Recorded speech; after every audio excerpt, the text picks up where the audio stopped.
Hello guys, welcome to my YouTube channel. तो guys, आज हम बात करने वाले हैं बिहार के बारे में। उत्तर पूर्वी भाग के मध्य में स्थित एक प्रसिद्ध ऐतिहासिक राज्य है और इसकी राजधानी पटना है। बिहार का असली नाम मगध है। बिहार को पहले प्राचीन इतिहास में मगध के नाम से जाना जाता था। ये जनसंख्या की दृष्टि से भारत का तीसरा सबसे बड़ा प्रदेश है, जबकि क्षेत्रफल की दृष्टि से 12वां है। 15 नवंबर सन 2000 को बिहार के दक्षिणी हिस्से को अलग कर एक नया राज्य झारखंड बनाया गया। बिहार के उत्तर में नेपाल, दक्षिण में झारखंड, पूर्व में पश्चिम बंगाल और पश्चिम में उत्तर प्रदेश स्थित है। यह क्षेत्र गंगा नदी तथा उसकी सहायक नदियों के उपजाऊ मैदानों में बसा है। गंगा इसमें पश्चिम से पूर्व की तरफ बहती है। बिहार भारत के सबसे महान राज्यों में से एक है। वर्तमान बिहार विभिन्न ऐतिहासिक क्षेत्रों से मिलकर बना है। बिहार के क्षेत्र जैसे मगध, मिथिला और अंग धार्मिक ग्रंथों और प्राचीन भारत के महाकाव्यों में वर्णित हैं। बिहार की जनसंख्या का अधिकांश भाग ग्रामीण है और केवल 11.3% लोग नगरों में रहते हैं। इसके अलावा बिहार के 58% लोग 25 वर्ष से कम आयु के हैं। प्राचीन काल में बिहार विशाल साम्राज्यों, शिक्षा केंद्रों एवं संस्कृति का गढ़ था। बिहार नाम का प्रादुर्भाव बौद्ध सन्यासियों के ठहरने के स्थान विहार शब्द से हुआ। बिहार विहार का अपभ्रंश है। 12 फरवरी वर्ष 1948 में महात्मा गांधी के अस्थि कलश जिन 12 तटों पर विसर्जित किए गए थे, त्रिमोहिनी संगम भी उनमें से एक है। मगध में बौद्ध धर्म मोहम्मद बिन बख्तियार खिलजी के आक्रमण की वजह से गिरावट में पड़ गया, जिसके दौरान कई बिहार के नालंदा और विक्रमशिला के विश्व प्रसिद्ध विश्वविद्यालयों को नष्ट कर दिया गया। ये दावा किया गया कि 12वीं शताब्दी के दौरान हजारों बौद्ध भिक्षुओं की हत्या हुई थी।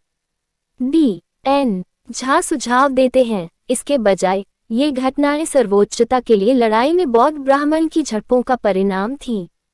1540 में महान पस्तीस के मुखिया सासाराम के शेरशाह सूरी हुमायूं की मुगल सेना को हराकर मुगलों से उत्तरी भारत ले गए थे। शेर शाह ने अपनी राजधानी दिल्ली की घोषणा की और 11वीं शताब्दी से लेकर 20वीं शताब्दी तक मिथिला पर विभिन्न स्वदेशी और राजवंशों ने शासन किया था। इनमें से पहला, जहां कर्नाट, अनवर राजवंश, रघुवंशी और अंततः राज दरभंगा के बाद। इस अवधि के दौरान मिथिला की राजधानी दरभंगा में स्थानांतरित की गई थी। 1257 के प्रथम सिपाही विद्रोह में बिहार के बाबू कुंवर सिंह ने महत्वपूर्ण भूमिका निभाई। 1905 में बंगाल का विभाजन के फलस्वरूप बिहार नाम का राज्य अस्तित्व में आया। 1936 में उड़ीसा से अलग कर दिया गया।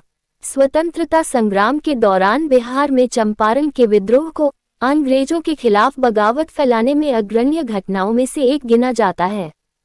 स्वतंत्रता के बाद बिहार का एक और विभाजन हुआ और 15 नवंबर 2000 में झारखंड राज्य को इससे अलग कर दिया गया।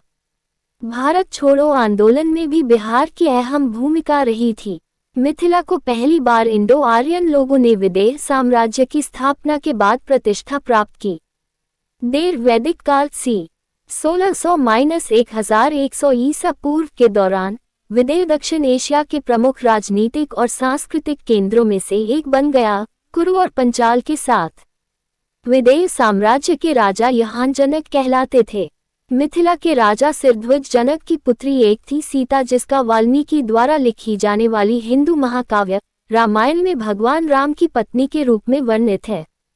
बाद में विदेह राज्य के वाजिशी शहर में अपनी राजधानी था, जो वज्जी समझौता में शामिल हो गया। मिथिला में भी है। वज्जी के पास एक रिपब्लिकन शासन था, जहां राजा राजाओं की संख्या से चुने गए थे। जैन धर्म और बौद्ध धर्म से संबंधित ग्रंथों में मिली जानकारी के आधार पर वज्जी को 6वीं शताब्दी ईसा पूर्व से गणराज्य के रूप में स्थापित किया गया था। गौतम बुद्ध के जन्म से पहले 563 BC में ये दुनिया का पहला गणतंत्र था। जैन धर्म के अंतिम तीर्थंकर भगवान महावीर का जन्म वैशाली में हुआ था। आधुनिक पश्चिमी बिहार के क्षेत्र में मगध 1000 वर्षों के लिए भारत में शक्ति, शिक्षा और संस्कृति का केंद्र बने। ऋग्वेदिक काल में ये बृहद्रथ वंश का शासन था।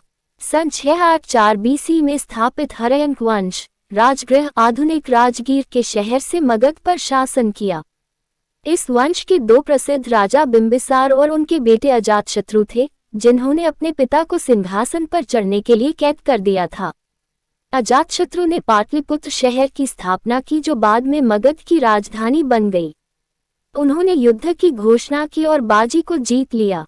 हिरुआ वंश के बाद शिशुनाग वंश का पीछा किया गया था। बाद में नंद वंश ने बंगाल से पंजाब तक फैले विशाल साम्राज्य पर शासन किया। भारत की पहली साम्राज्य मौर्य साम्राज्य द्वारा नंद वंश को बदल दिया गया था। मौर्य साम्राज्य और बौद्ध धर्म का इस क्षेत्र में उभार रहा है, जो अब आधुनिक बिहार को बना देता है। 325 BC में मगध से उत्पन्न मौर्य साम्राज्य चंद्रगुप्त मौर्य ने स्थापित किया था, जो मगध में पैदा हुआ था। इसकी पाटलिपुत्र आधुनिक पटना में इसकी राजधानी थी। मौर्य सम्राट अशोक, जो पाटलिपुत्र पटना में पैदा हुए थे, को दुनिया के इतिहास में सबसे बड़ा शासक माना जाता है। मौर्य साम्राज्य भारत की आज तक की सबसे बड़ी साम्राज्य थी। ये पश्चिम में ईरान से लेकर पूर्व में बर्मा तक और उत्तर में मध्य एशिया से लेकर दक्षिण में श्रीलंका तक पूरा भारतवर्ष में फैला था। इस साम्राज्य के पहले राजा चंद्रगुप्त मौर्य ने ग्रीक सत्राप को हराकर अफगानिस्तान के हिस्से को जीता।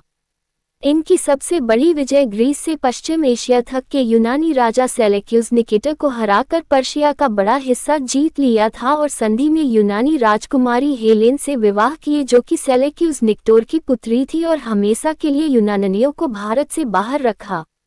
इनके प्रधानमंत्री अर्चाया चाणक्य ने अर्थशास्त्र की रचना की, जो इनके गुरु और मार्गदर्शक थे।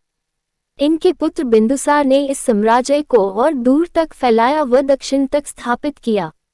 सम्राट अशोक इस साम्राज्य के सबसे बड़े राजा थे। इनका पूरा राज नाम देवानामप्रिय प्रियादर्शी एवं राजा महान सम्राट अशोक था। इन्होंने अपने उपदेश स्तंभ, पहाड़, शिलालेख पे लिखाया, जो भारत इतिहास के लिए बहुत महत्वपूर्ण है। ये लेख ब्राह्मी, ग्रीक, अरमिक में पूरे अपने साम्राज्य में अंकित किया।